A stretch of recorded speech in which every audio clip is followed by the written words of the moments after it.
Ce soir, on va traiter de l'explication de la vision scellée qui est contenue dans Daniel 9.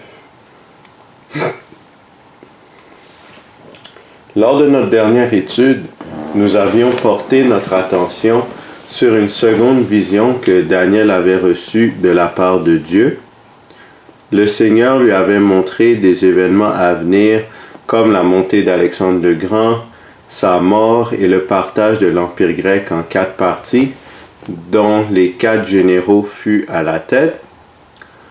Daniel a aussi vu et compris la montée de Rome comme puissance mondiale, ainsi que son rôle dans la crucifixion du Christ. Il a également compris que Rome, spécifiquement la papauté, ferait de grands ravages contre le peuple de Dieu. Il restait tout de même un élément de cette grande vision que Daniel n'avait pas encore compris.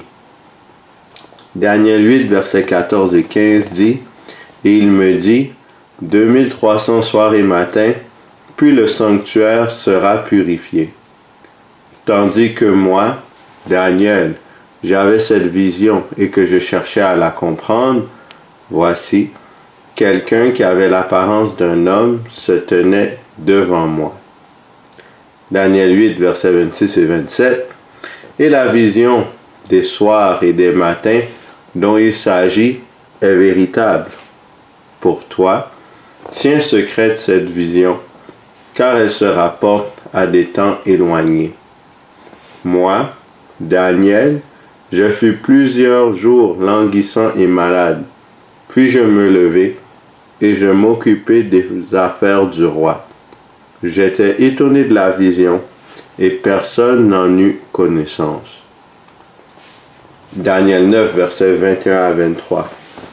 Je parlais encore dans ma prière quand l'homme, Gabriel, que j'avais vu précédemment dans une vision, s'approcha de moi d'un vol rapide au moment de l'offrande du soir.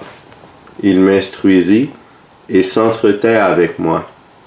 Il me dit, « Daniel, je suis venu maintenant pour ouvrir ton intelligence. Lorsque tu as commencé à prier, la parole est sortie, et je viens pour te l'annoncer, car tu es un bien-aimé. Sois attentif à la parole et comprends la vision. » Le contenu de Daniel 9 sert ainsi à expliquer la vision des 2300 soirs et matins, toujours incomprise par Daniel. Maintenant, sans relire le texte, on va sortir quelques éléments. On voit dans Daniel 9, versets 21 à 23, des éléments tels « Je parlais encore dans ma prière quand l'homme, Gabriel, s'approcha de moi d'un vol rapide au moment de l'offrande du soir. » Ensuite, lorsque tu as commencé à prier, la parole est sortie et je viens pour te l'annoncer. On voit que Daniel était en train de prier quand l'ange Gabriel était venu le voir. Et c'est spécialement parce qu'il a prié que Daniel a eu l'explication de la vision. On voit ici que la prière d'un homme pieux est puissante. Ce soir, nous allons regarder l'explication de la vision des 2300 soirs et matins. Daniel 9, verset 24. 70 semaines ont été fixées sur ton peuple et sur ta ville sainte, pour faire cesser les transgressions et mettre fin au péché, pour expier l'iniquité et amener la justice éternelle, pour sceller la vision et le prophète, et pour oindre le Saint des Saints. C'est une semaine prophétique, c'est égal à 7 années littérales. 70 semaines prophétiques multipliées par 7 donne 490 années littérales. Ainsi, 490 années avaient été assignées à la nation juive pour faire cesser les transgressions et mettre fin au péché, pour expier l'iniquité et amener la justice éternelle, pour sceller la vision et le prophète, et pour oindre le Saint des Saints. Après cela, le peuple d'Israël serait rejeté en tant que peuple de Dieu. Et cette période constitue le commencement des 2300 soirs et matins. Maintenant, comment est-ce que le peuple d'Israël pouvait-il faire tout cela? Comment pouvait-il mettre fin au péché et cesser les transgressions? Comment pouvait-il faire expier l'iniquité? Comment pouvait-il amener la justice éternelle? Comment pouvait-il sceller la vision et le prophète? Et comment pouvait-il oindre le Saint des Saints? Commençons par le commencement, à savoir faire cesser les transgressions et mettre fin au péché, et pour expier l'iniquité. Jean 1, verset 29 dit ceci. Le lendemain, il vit Jésus venant à lui, et il dit, « Voici l'agneau de Dieu qui ôte le péché du monde. » C'est Jésus qui, en vertu de sa mort, peut faire cesser les transgressions, mettre fin au péché et expier l'iniquité. Le peuple d'Israël devait donc croire au Messie et en son œuvre afin d'atteindre cet objectif. Prochain point. Amener la justice éternelle. Ésaïe 42, versets 1 à 4 dit ceci. « Voici mon serviteur que je soutiendrai, mon élu, en qui mon âme prend plaisir. J'ai mis mon esprit sur lui. Il annoncera la justice aux nations. Il ne criera point, il n'élèvera point la voix, et il ne la fera point entendre dans les rues. Il ne brisera point le roseau cassé, et il n'éteindra point la mèche qui brûle encore. Il annoncera la justice selon la vérité. Il ne se découragera point et ne se relâchera point, jusqu'à ce qu'il ait établi la justice sur la terre, et que les îles espèrent en sa loi. Romains 3, versets 21 à 26. Car tous ont péché et sont privés de la gloire de Dieu, et ils sont gratuitement justifiés par sa grâce, par le moyen de la rédemption qui est en Jésus-Christ.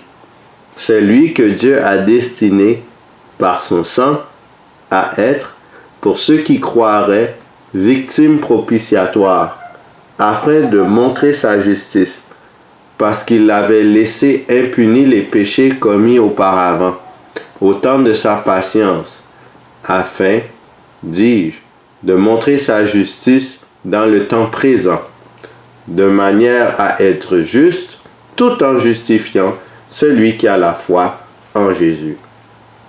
2 Corinthiens 5, verset 21. Celui qui n'a point connu le péché, il l'a fait devenir péché pour nous, afin que nous devenions en lui justice de Dieu. Ésaïe 53, les versets 10 à 12. Il a plu à l'Éternel de le briser par la souffrance. Après avoir livré sa vie en sacrifice pour le péché, il verra une postérité et prolongera ses jours. Et l'œuvre de l'Éternel prospérera entre ses mains. À cause du travail de son âme, il rassasiera ses regards. Par sa connaissance, mon serviteur juste justifiera beaucoup d'hommes, et il se chargera de leurs iniquités. C'est pourquoi je lui donnerai sa part avec les grands. Il partagera le butin avec les puissants, parce qu'il s'est livré lui-même à la mort et qu'il a été mis au nombre des malfaiteurs, parce qu'il a porté les péchés de beaucoup d'hommes et qu'il a intercédé pour les coupables.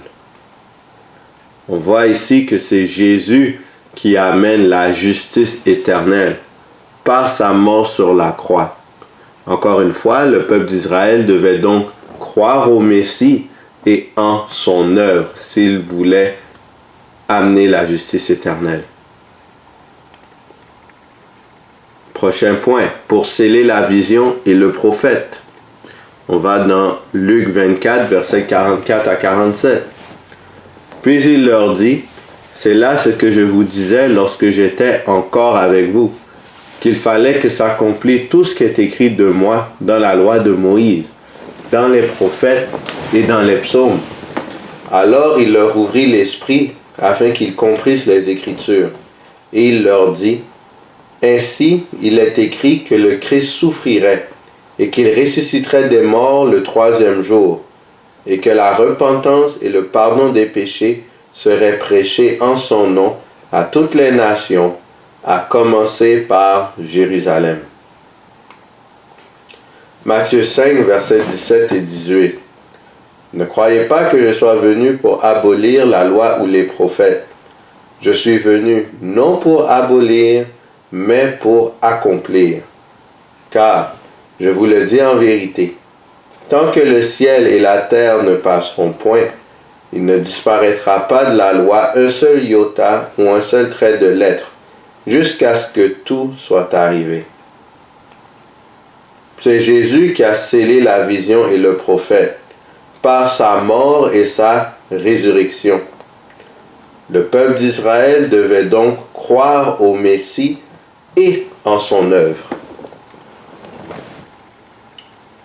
Dernier point, et pour moindre le Saint des Saints.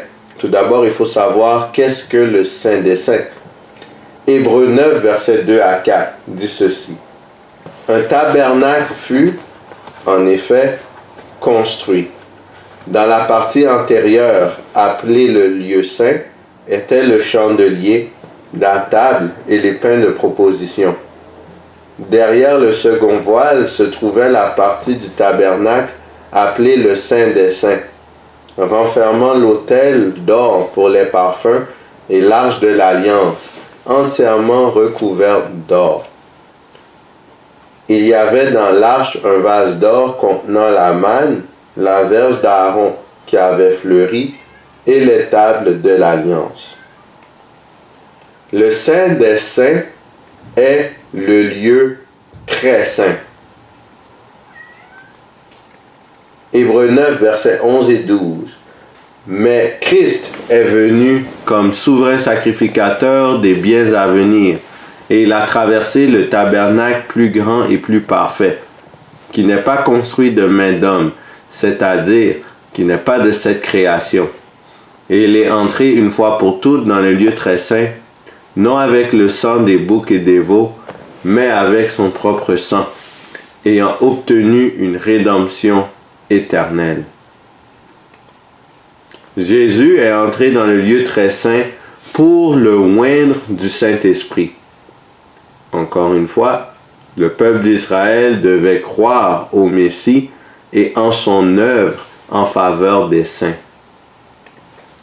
Ainsi, Dieu accordait au peuple d'Israël 490 années pour croire au ministère terrestre et céleste de Jésus-Christ. Après cela, le peuple d'Israël serait rejeté en tant que peuple élu. Maintenant, quel est le point de départ des 490 années? Daniel 9, verset 25 nous dit ceci. « Sache-le donc et comprends.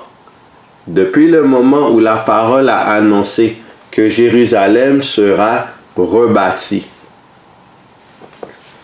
Au temps de la vision, Jérusalem et le temple étaient toujours en ruine.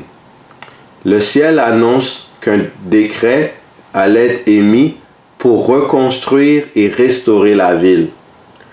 Le point de départ des 490 années accordées à Israël, c'est l'ordre donné de reconstruire Jérusalem.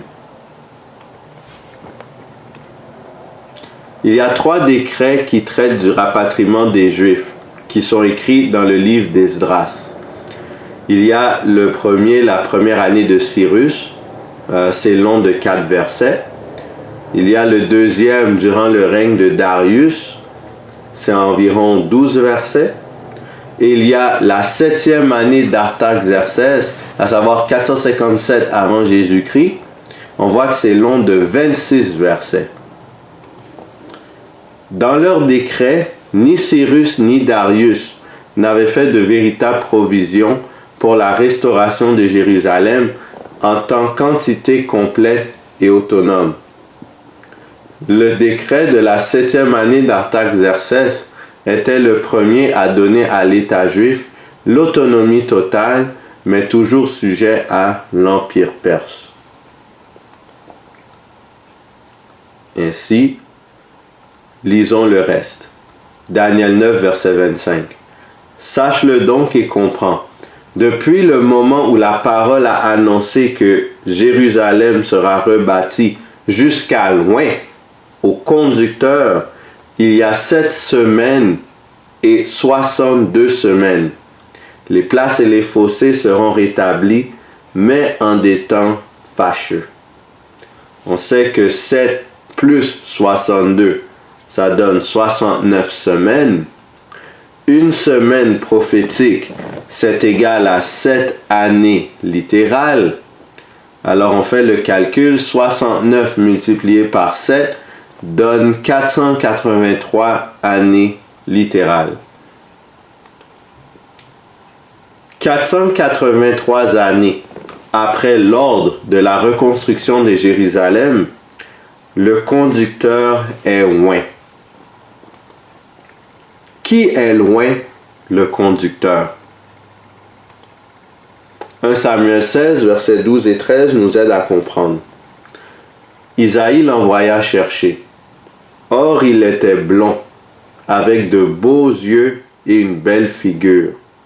L'Éternel dit à Samuel, « Lève-toi, oins-le, car c'est lui. » Samuel prit la corne d'huile et l'oignit au milieu de ses frères.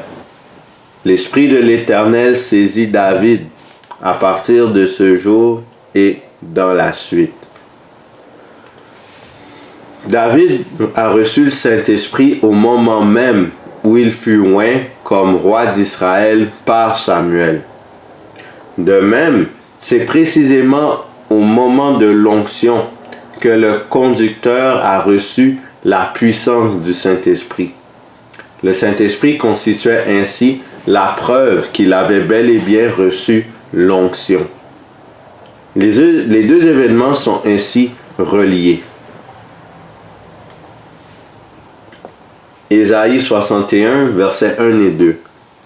L'Esprit du Seigneur, l'Éternel, est sur moi, car l'Éternel m'a oint pour porter de bonnes nouvelles aux malheureux. Il m'a envoyé pour guérir ceux qui ont le cœur brisé, pour proclamer aux captifs la liberté et aux prisonniers la délivrance, pour publier une année de grâce de l'Éternel et un jour de vengeance de notre Dieu, pour consoler tous les affligés. Maintenant, qui a accompli cette prophétie d'Ésaïe? Luc 4, versets 14 à 29, ainsi que le verset 21. Jésus, revêtu de la puissance de l'Esprit, retourna en Galilée, et sa renommée se répandit dans tout le pays d'alentour. Il enseignait dans les synagogues, et il était glorifié par tous. Il se rendit à Nazareth, où il avait été élevé, et, selon sa coutume, il entra dans la synagogue le jour du sabbat. Il se leva pour faire la lecture, et on lui remit le livre du prophète Ésaïe. L'ayant déroulé, il trouva l'endroit où il était écrit « L'Esprit du Seigneur est pour moi ». Plutôt, l'Esprit du Seigneur est sur moi, parce qu'il m'a oint pour annoncer une bonne nouvelle aux pauvres, pour proclamer aux captifs la délivrance. Alors il commença à leur dire, « Aujourd'hui, cette parole de l'Écriture que vous venez d'entendre est accomplie. » Acte 10, verset 38 dit ceci également. « Vous savez comment Dieu a oint du Saint-Esprit et de force Jésus de Nazareth, qui allait de lieu en lieu, faisant du bien et guérissant tous ceux qui étaient sous l'empire du diable, car Dieu était avec lui. » Jésus est loin, le conducteur, qui est prédit à la fois par Ésaïe et par Daniel. Ainsi, le moment où Jésus a reçu l'Esprit de Dieu, c'est le moment où il fut oint comme conducteur du peuple d'Israël. Or, à quel moment Jésus a-t-il reçu le Saint-Esprit pour commencer son ministère? Matthieu 3, verset 16. Dès que Jésus eut été baptisé, il sortit de l'eau. Et voici, les cieux s'ouvrirent, et il vit l'Esprit de Dieu descendre comme une colombe et venir sur lui. C'est lors du baptême de Jésus qu'il fut oint comme conducteur et qu'il accomplit la prophétie des 483 années ou bien 69 semaines prophétiques. Jésus a en effet été baptisé en l'an 27 après Jésus-Christ. Maintenant, une question. Comment le Christ pouvait-il commencer son œuvre en l'an 27 après Jésus-Christ, alors qu'il avait 30 ans quand il a débuté son ministère public? Cela est dû au fait que quand l'ère chrétienne était calculée pour la première fois, une erreur d'environ 4 ans s'est produite. Hérode était encore en vie à la naissance du Christ. On voit qu'il était présent dans Matthieu 2, les versets 13 à 20. Cependant, selon le calendrier grégorien, Hérode est mort en l'an 4 avant Jésus-Christ. Donc, selon le calendrier grégorien, en réalité, Christ n'est donc pas né en l'an 1.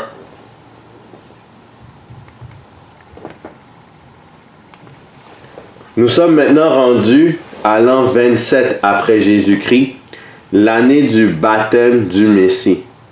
Il y a 69 semaines prophétiques qui ont été écoulées, soit 483 années littérales. Il reste donc une semaine prophétique, soit 7 années littérales, avant que les Juifs soient rejetés comme peuple élu s'ils ne se repentaient pas de leurs péchés. Regardons maintenant ce qui se passe durant ces 7 années.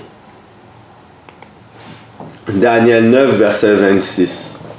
Après les 62 semaines, un oint sera retranché, et il n'aura pas de successeur. Les 62 semaines suivant les 7 premières semaines, ceci indique que Jésus allait mourir après les 483 années. L'expression « un oint sera retranché » et non « un oint est retranché », ça n'avait pas l'intention de fixer une date exacte à la mort de Jésus. En effet, le baptême de Jésus n'a pas eu lieu la même année que sa mort, et le texte reflète cela. Continuons. Daniel 9, verset 26. Le peuple d'un chef qui viendra détruira la ville et le sanctuaire, et sa fin arrivera comme par une inondation. Il est arrêté que les dévastations dureront jusqu'au terme de la guerre. Luc 19 plutôt, versets 41 à 44, dit ceci. Comme il approchait de la ville, Jésus, en la voyant, pleura sur elle et dit, « Si toi aussi, au moins en ce jour qui t'est donné, tu connaissais les choses qui appartiennent à ta paix, mais maintenant elles sont cachées à tes yeux. Il viendra sur toi des jours où tes ennemis t'environneront de tranchées, t'enfermeront et te serreront de toutes parts. Ils te détruiront, toi et tes enfants au milieu de toi, et ils ne laisseront pas en toi pierre sur pierre, parce que tu n'as pas connu le temps où tu as été visité. » Ces deux passages traitent du massacre du temple et de Jérusalem. Cette prophétie fut accomplie par les Romains en l'an 70 après Jésus-Christ. Les soldats romains ont pris des morceaux de bois embrasés et les ont placés délibérément dans la structure interne du temple. Et le résultat fut la démolition rapide du sanctuaire. Maintenant le point, les dévastations dureront jusqu'au terme de la guerre. Luc 21, versets 20 à 24 dit ceci. Lorsque vous verrez Jérusalem investie par des armées, sachez alors que sa désolation est proche. Alors que ceux qui seront en Judée fuient dans les montagnes, que ceux qui seront au milieu de Jérusalem en sortent, et que ceux qui seront dans les champs n'entrent pas dans la ville. Car ce seront des jours de vengeance pour l'accomplissement de tout ce qui est écrit. Malheur aux femmes qui seront enceintes et à celles qui allaiteront en ces jours-là, car il y aura une grande détresse dans le pays, et de la colère contre ce peuple. Ils tomberont sous le tranchant de l'épée, ils seront emmenés captifs parmi toutes les nations, et Jérusalem sera foulée aux pieds par les nations, jusqu'à ce que le temps des nations soit accompli. Apocalypse 11, versets 1 et 2. On me donna un roseau semblable à une verge, en disant, lève-toi et mesure le temple de Dieu, l'autel et ceux qui y adorent. Mais le parvis extérieur du temple, laisse-le en dehors et ne le mesure pas, car il a été donné aux nations, et elles fouleront aux pieds la ville sainte pendant 42 mois. Daniel 7, versets 24 et 25. Les 10 cornes, ce sont 10 rois qui s'élèveront de ce royaume. Un autre s'élèvera après eux. Il sera différent des premiers, et il abaissera 3 rois. Il prononcera des paroles contre le Très-Haut. Il opprimera les saints du Très-Haut, et il espérera changer les temps et la loi. Et les saints seront livrés entre ses mains pendant un temps, des temps et la moitié d'un temps. Le terme de la guerre correspond au temps des nations, qui dure 42 mois prophétiques. Les 42 mois prophétiques, qui sont 3 ans et demi, constituent la même période de un temps, des temps et la moitié d'un temps. Et cette période est de 538 à 1798 et fait référence à la persécution papale. La persécution papale fut de 538 à 1798. Elle a débuté en 538 après Jésus-Christ, quand les Ostrogoths ont abandonné le siège de Rome. Bien, l'évêque de Rome, relâché du contrôle arien, était dorénavant libre d'exécuter les prérogatives du décret de Justinien de 533 et de là augmenter l'autorité papale. Exactement 1260 années plus tard, en 1798, les victoires spectaculaires des armées de Napoléon en Italie a placé Rome à la merci du gouvernement révolutionnaire français, qui lui a maintenant avisé que la religion romaine serait l'ennemi irréconciliable de la République. Sous l'ordre de Napoléon, le général Berthier est entré à Rome et a proclamé la fin du règne politique de la papauté, et il a amené le pape en France, où ce dernier est mort. Alors, voici un tableau des événements dont on a vu dans Daniel 9 et d'autres passages bibliques. Alors, un chef détruira la ville et le sanctuaire signifie la même chose que Jérusalem qui est investie par les armées. Et cela fait référence à la destruction de Jérusalem en l'an 70. Lorsqu'on parle des dévastations qui dureront jusqu'au terme de la guerre, ça signifie la même chose que fouler aux pieds par les nations, jusqu'à ce que le temps des nations soit accompli. Ce qui veut dire la même chose que la citation suivante. Il a été donné aux nations et elles fouleront aux pieds la ville sainte pendant 42 mois.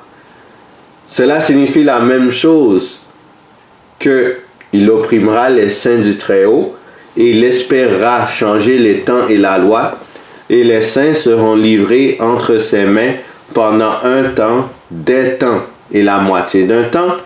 Et tout cela fait référence au règne papal de 538 à 1798. Daniel 9, verset 27. Il fera une solide alliance avec plusieurs pour une semaine. Ésaïe 42, verset 7 dit ceci.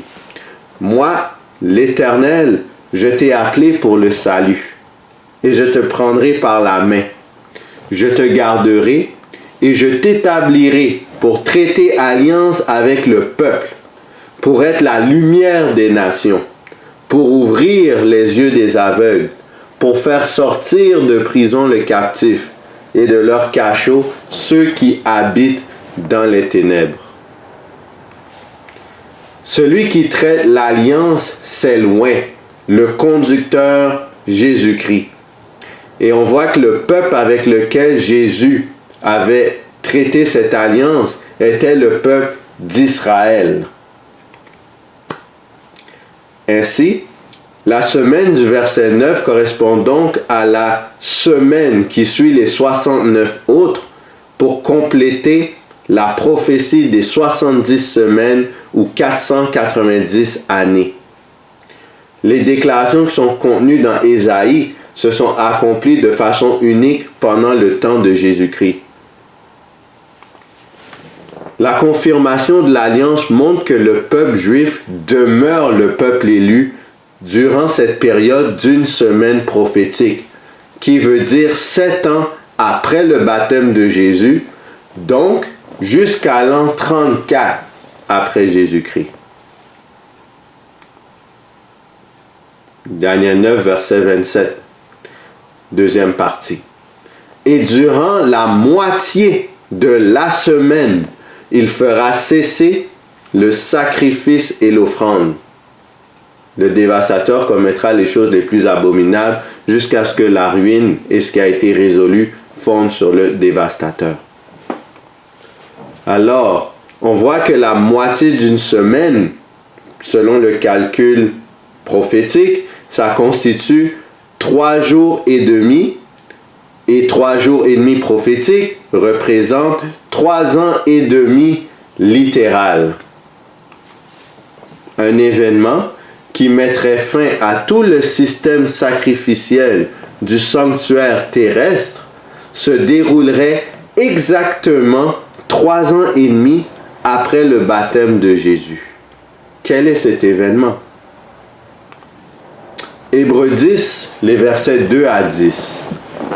Autrement, n'aurait-on pas cessé de les offrir, parce que ceux qui rendent ce culte, étant une fois purifiés, n'auraient plus eu aucune conscience de leurs péchés.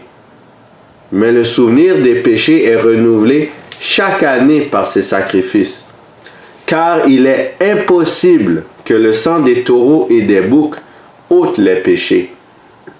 C'est pourquoi Christ, entrant dans le monde, dit « Tu n'as voulu ni sacrifice ni offrande, mais tu m'as formé un corps.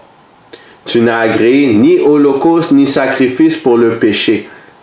Alors j'ai dit, voici, je viens. » Dans le rouleau du livre, il est question de moi. Pour faire, ô Dieu, ta volonté. Après avoir dit d'abord, tu n'as voulu et tu n'as agréé ni sacrifice et offrande, ni holocauste ni sacrifice pour le péché, ce qu'on offre selon la loi, il dit ensuite, voici, je viens pour faire ta volonté. Il abolit ainsi la première chose à savoir les sacrifices et l'offrande, pour établir la seconde. C'est en vertu de cette volonté que nous sommes sanctifiés par l'offrande du corps de Christ une fois pour toutes. Et Hébreux 10, verset 18 dit ceci: Or, là où il y a pardon des péchés, il n'y a plus d'offrande pour le péché. Éphésiens 2, versets 13 à 15. Mais maintenant, en Jésus-Christ, vous qui étiez jadis éloignés, vous avez été rapprochés par le sang de Christ, car il est notre paix. Lui qui des deux n'en a fait qu'un, et qui a renversé le mur de séparation, l'inimitié, ayant anéanti par sa chair la loi et les ordonnances dans ses prescriptions, afin de créer en lui-même, avec les deux, un seul homme nouveau, en établissant la paix. C'est la mort de Christ sur la croix qui a mis fin au système sacrificiel terrestre.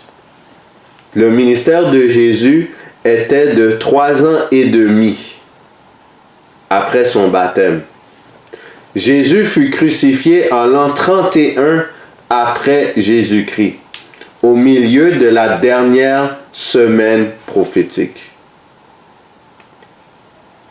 En l'an 34, 3 ans et demi après la mort de Jésus, un événement officialisa le rejet du peuple juif en tant que nation élue.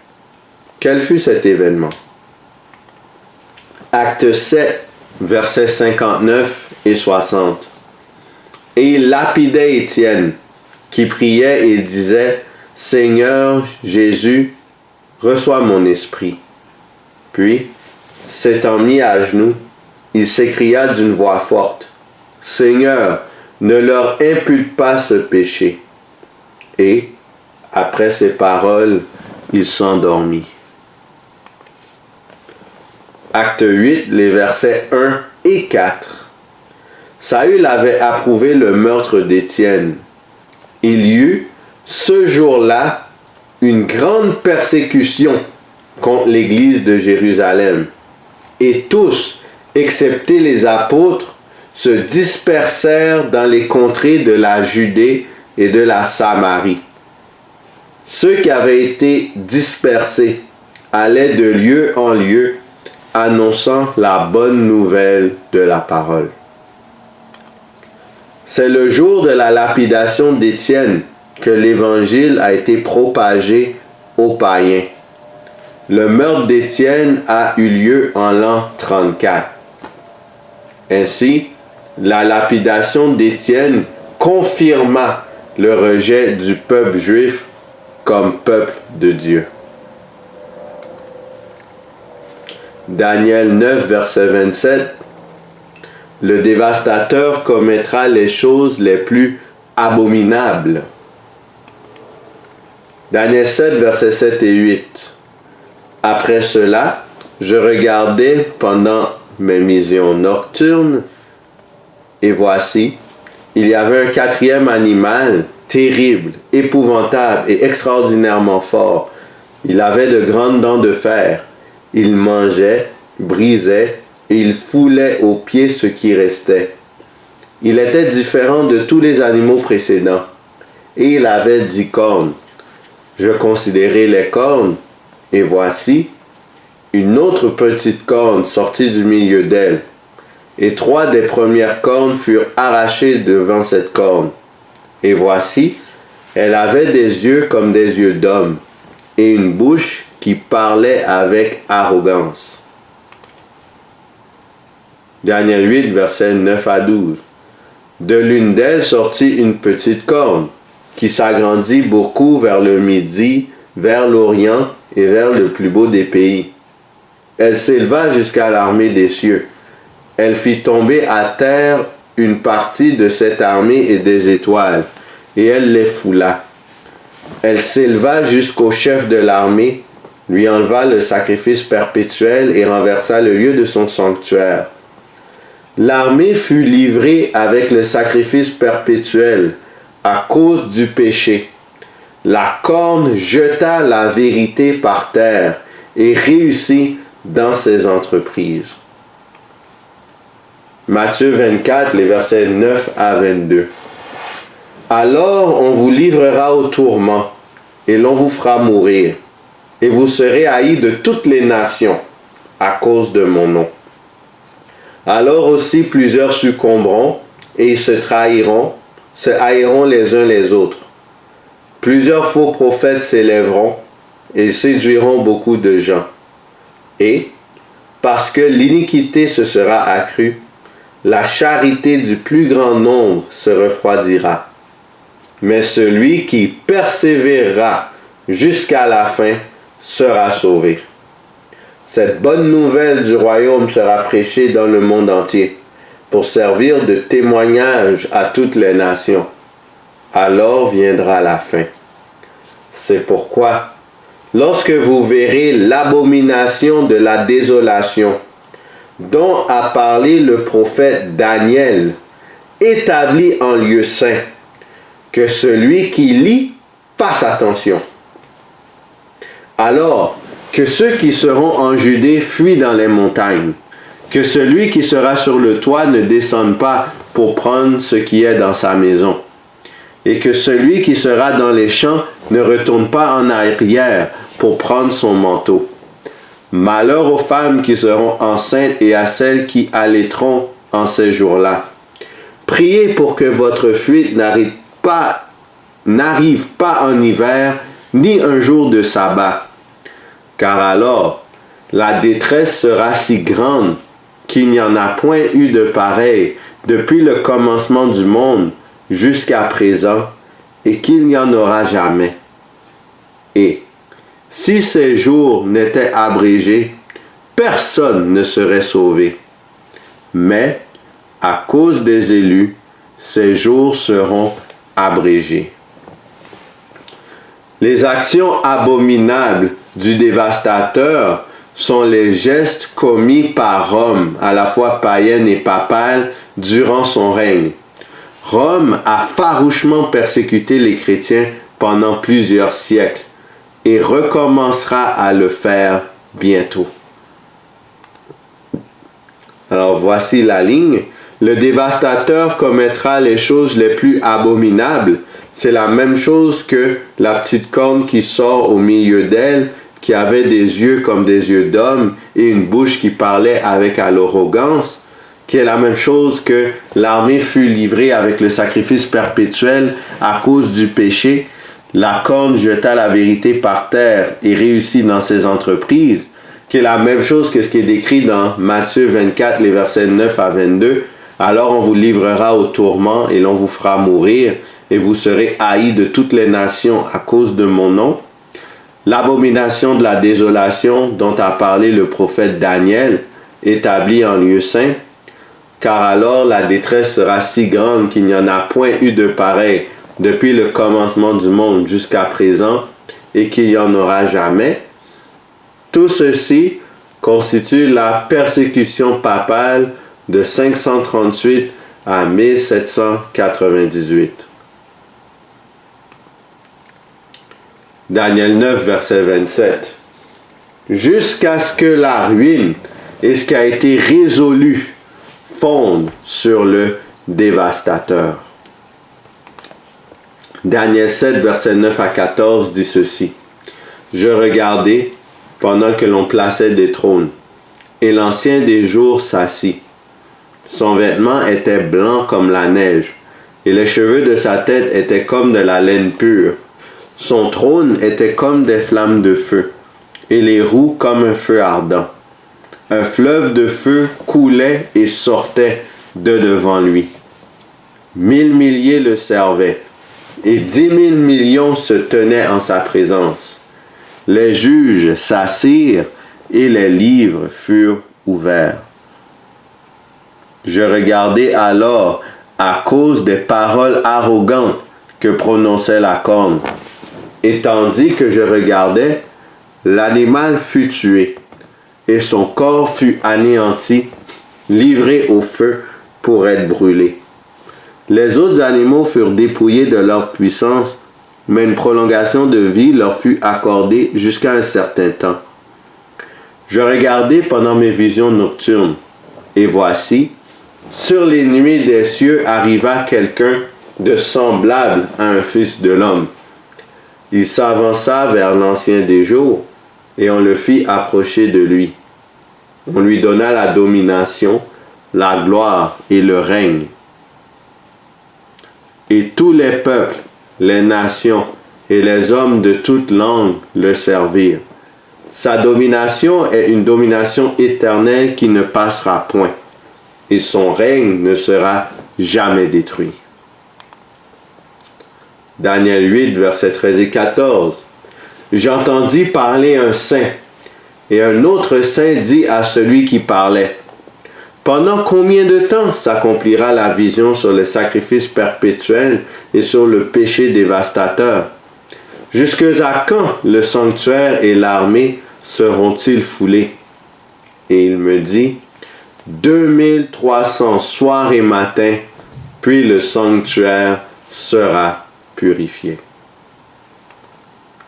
La ruine du dévastateur, qui est Rome, est étroitement liée avec le jugement céleste, l'entrée de Jésus dans le lieu très saint, le commencement de la purification du sanctuaire qui a eu lieu à la fin des 2300 soirs et matins. Alors jusqu'à ce que la ruine et ce qui a été résolu fondent sur le dévastateur, c'est la même chose que je regardais pendant que l'on plaçait des trônes et l'Ancien des jours s'assit. Les juges s'assirent et les livres furent ouverts à cause des paroles arrogantes que prononçait la corne, et tandis que je regardais, l'animal fut tué et son corps fut anéanti, livré au feu pour être brûlé. Sur les nuées des cieux arriva quelqu'un de semblable à un fils de l'homme. Il avança vers l'Ancien des jours et on le fit approcher de lui. Et cela est la même chose que pendant combien de temps s'accomplira la vision sur le sacrifice perpétuel et sur le péché dévastateur? Jusqu'à quand le sanctuaire et l'armée seront-ils foulés? Et il me dit, 2300 soirs et matins, puis le sanctuaire sera purifié. Tous ces événements constituent tous ces passages constituent le même événement qui est le jugement qui a débuté en 1844 et qui continue jusqu'au retour de Jésus-Christ. Purification du sanctuaire. Ainsi, l'explication de la vision dans Daniel 9 couvre toute la période prophétique des 2300 soirs et matins de Daniel 8. Étant donné que les 490 années accordées au peuple juif font partie de la période des 2300 années, et étant donné que les premières 490 années s'étendent jusqu'à l'automne de l'an 34, il est possible de calculer la date de la fin des 2300 années. On fait 2300 moins 490 années de propagation pour le peuple juif et on arrive à 1810 années qui restent aux 2300 années. Maintenant, on met l'an 34 qui est la fin du temps de probation du peuple juif, plus les 1800 années qui restent aux 2300 années, et on arrive exactement à l'automne 1844. Le début de la purification du sanctuaire a eu lieu en automne 1844. Jésus, en automne 1844, est passé du lieu saint au lieu très saint. Alors, notre souverain sacrificateur Jésus-Christ se rend dans le lieu très saint non avec le sang des taureaux et des boucs, mais avec son propre sang. Il pénètre le lieu très saint pour aller vers son Père qui est sur le trône. Alors voici une image de ce que l'on a vu tout au long de l'étude. On commence avec l'évangile qui est prêché uniquement aux Juifs. C'est les 70 semaines de Daniel 9, verset 24, qui représentent 490 années. On a 69 semaines, 7 semaines, 62 semaines. Ça donne 483 années. Cela nous amène au baptême de Jésus en l'an 27. Et par la suite, pendant la 70e semaine, qui dure une semaine, qui correspond à 7 années, on sait qu'au milieu de la semaine, 3 ans et demi après son baptême, Jésus est mort. Il fait cesser le sacrifice et l'offrande. Et 3 ans et demi plus tard, on arrive à l'an 34 et Étienne est lapidé. Et lors de l'an 34, il y a ce transfert entre l'évangile qui était prêché uniquement aux Juifs. Maintenant, on arrive à l'évangile qui commence à être prêché aux gentils, aux nations, aux païens. Maintenant, les événements marquants depuis cette période. Il y a le Moyen-Âge, 1260 années. Le décret de Justinien qui commençait à être exécuté en 538 jusqu'à 1798, durant la Révolution française, où le pape Pie VI est emmené captif et le règne papal cesse. Et en 1844, on est rendu au début du jugement.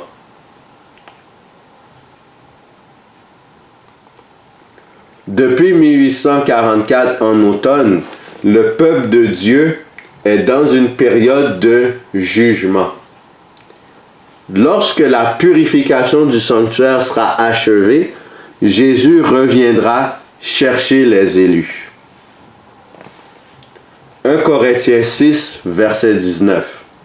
Ne savez-vous pas que votre corps est le temple du Saint-Esprit qui est en vous, que vous avez reçu de Dieu, et que vous ne vous appartenez point à vous-même? Notre corps est également un sanctuaire. Il doit être purifié de toute souillure, de tout péché, à l'instar du sanctuaire céleste qui sera bientôt purifié. Le peuple de Dieu doit veiller et humilier son âme, car sa vie est attentivement scrutée. Le peuple de Dieu ne doit pas s'occuper de frivolité durant ce moment, mais s'assurer que tous ses péchés sont confessés et qu'il s'est détourné de ceux-ci. Si nous avons un seul péché non confessé en nous, après la fin de l'expiation, nous sommes perdus. Mais si nous gardons nos regards sur Jésus-Christ, la victoire nous est assurée. Si on n'est pas encore baptisé, c'est le temps de prendre la décision de le faire. Qui allons-nous choisir en cette période de jugement? Choisissons-nous la confession et la repentance complète? Nous basons sur le passage biblique, celui qui délaisse ses péchés, qui confesse ses péchés et les délaisse obtient miséricorde? Ou est-ce qu'on choisit le camp du serpent et on demeure dans nos péchés? Nous savons que le salaire du péché, c'est la mort. Jésus nous présente la vie. Il est mort pour nous. Il purifie le sanctuaire afin que nous puissions prendre part à la vie en abondance, la vie éternelle. Choisissons la vie. car l'autre alternative n'en vaut pas la peine. Que le Seigneur vous bénisse.